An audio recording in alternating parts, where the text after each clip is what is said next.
But the news in Meath, gentlemen, is that I seem to have almost as good a chance of getting elected as either of yourselves, you having the advantage having declared yourselves. But Francis, the Greens 66 to 1. Yeah. They're tight odds. But to be honest, I've been out in the doors, I've been canvassing, and the response has been remarkably positive. I know we suffered quite badly a few years ago, but the turnaround has been quite miraculous in terms of the people I'm meeting on the doorsteps. A lot of people have had time to think over the last 2 years. They've had time to judge how the current government has been trying to fix our economic woes, and they see more of the same in many ways. And but Jews were part of the same. Well, in fairness, we weren't, Sam, because even though we were in government when the economic collapse happened, the seeds of that had been set in the previous decade. The property market, for instance, peaked in early 2007, and that was before the Greens were in government. The Greens certainly were in a fortunate position in having to deal with it and make unpleasant choices and unpopular choices, but I certainly don't accept that we were part of the problem. We rallied against the whole boom-bust culture, the whole but you weren't there at the time of the bank bailout, like you were in the room, weren't you? Well, certainly we were part of that government, certainly, but you know, when you're in government you have to make unpopular decisions sometimes, and it's a case of you can choose between economic chaos or you can choose between that and stability, and sometimes you have to go for stability as a responsible choice. It's looking good for direct democracy as far as you're 25 to 1 chance according to Paddy Power, so you're considering we started at more than twice as much chance. Yeah, well, considering we started at 100 to 1 last week, Sam, we seem to be going in the right direction and very fast. Yeah. Direct democracy is growing quite well around the country.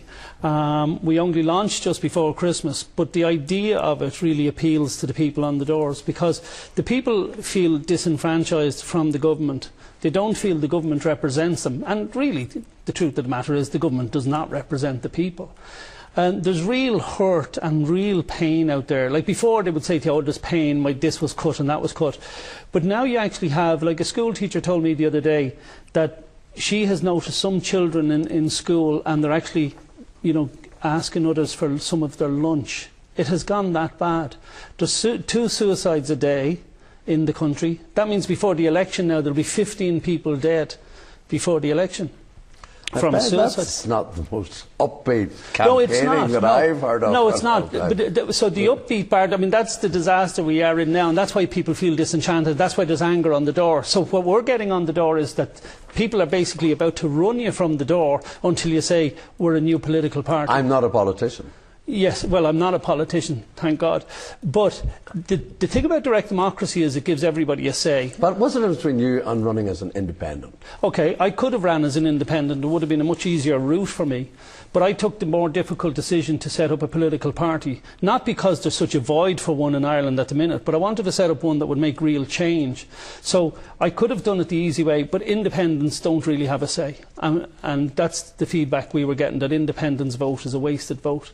So with direct democracy, what direct democracy does is it basically gives the power of a referendum back to the people. We've had it in our first constitution until they removed it, and one would have to ask why it was removed from the constitution. Is there an organisation that would run to other constituencies right around the country? Oh, there is, yeah. Direct democracy, Donegal is set up. Direct democracy, Carlow was setting up. Direct it's like a franchise then? Yeah, well, more or less. I mean, but that's democracy, right? Yeah, absolutely. But at least people feel they have a say and that their voice will be heard. So if you want to bail out the banks, you ask the people.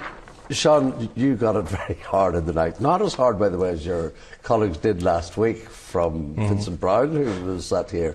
Are there any particular green issues in Meath that you could think of?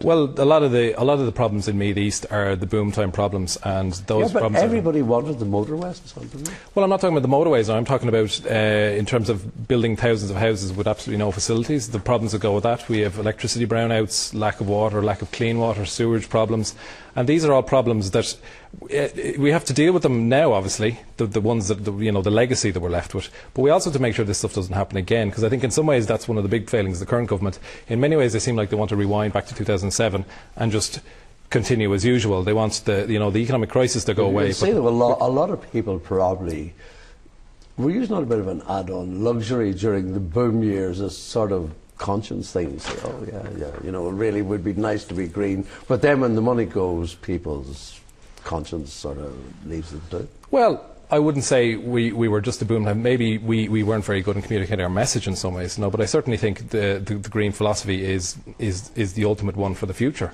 I mean, the fact is we have to get away from this boom-bust economic cycle that we're in. Except when you went against the motorways in Meath. I mean, I can remember a lot of people in Meath wanted to get to Dublin or wherever to go to their work. That's fair enough, but you'll also find now in County Meath there's lots of people raging about the fact that the M3 is being subsidised by the state as part of the public-private partnership that built it, and the fact that as tax, not only are they paying 2 tolls on it, but they actually have to... They mightn't like the way it's organised, but they still want a quick road to get to where they're going. That's an issue. I mean, we're all for development, but we say it has to be done properly, it has to be properly planned, has to be properly thought out, and the fact is we had lots of development in this country, and we were told development is good for jobs, and development is good for jobs, but it has to be the right type of development, it has to be well thought out, or it will create social problems. Well, Meath, never being a backwater now, is always have your eye on the world. Tell me, what do you think of what's going on in Cyprus at the moment?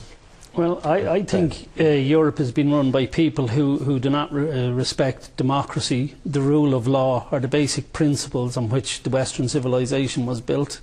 Well, Greece now, they had a lot to do with starting it, didn't they? Yeah, maybe they did, but I mean... democracy now, they did... yes, the Greeks did, yes. Yeah. But what I'm saying is that the Troika and the such like are not democratic. I mean, I think Europe is secretive and undemocratic. There's no question about it. I mean... Although their money's very useful.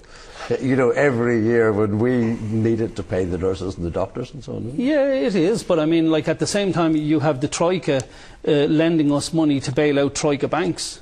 I mean, that's a crazy situation. I mean, the banks created the mess. They broke liquidity laws all over this country, and the only people paying are the actual taxpayers, if you like. True, and there was no government holding them to account. No, there was no moral liability. Now, I'll just ask Sean about that. You know, Sean, because one of the problems of having been in government is that everybody's going to hold it up and say, yes, there was no regulation in the banks, but you guys were in government at the time, and the government did not hold the financial institutions or the banks to account. Well, in many ways, the first few years of dealing with the economic crisis were just, it was a fire, you know, it was an exercise in putting out fires. It was just an attempt to stop absolute economic collapse in many ways. I mean, the legacy... No, but before that, they turned their head when banks were doing appalling things. Oh, absolutely, yeah. And I mean, that's the unfortunate thing. You know, the huge credit flows that came when we entered the euro specifically, and you know, there were economists warning us about this. So you can watch stuff on the internet and YouTube, news back from, you know, the early 2000s where they were screaming at us saying this is going to go badly, and people were like, politicians specifically weren't listening, and that's the big problem. You guys were in government at that time, and the ultimate sanction you have is you can stand up and say, that's it, this is not going to last, we're going to walk if you don't do something about that. Well, we certainly did our best in terms of trying to make sure that the cutbacks, for instance, that were made were as fair as possible. I mean, certainly the SRI observed, for instance, that the cuts made during that period, in our period in government, were much more equitable compared to the cuts that were made. That's the same thing that the Labour Party is saying in the current government. What I suppose people would say is that you didn't do anything when you had an opportunity to stop the excesses that were going on, and the fact that there was no regulation whatsoever, and that the central bank was not up to doing it. Well, as I said to you, Sam, we only entered government in 2007. The whole build-up to the crash had been built up over a decade. As I said, the property market had peaked in early 2007. We know this from the statistics we have.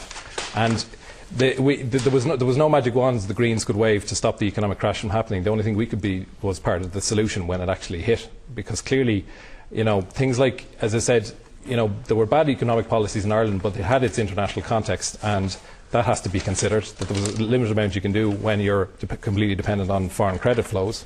And you can only deal, you know, we can deal in ideal world solutions, but you have to deal with the situation you're in, and you only do the best job that you can with it, and that's what we did, I believe.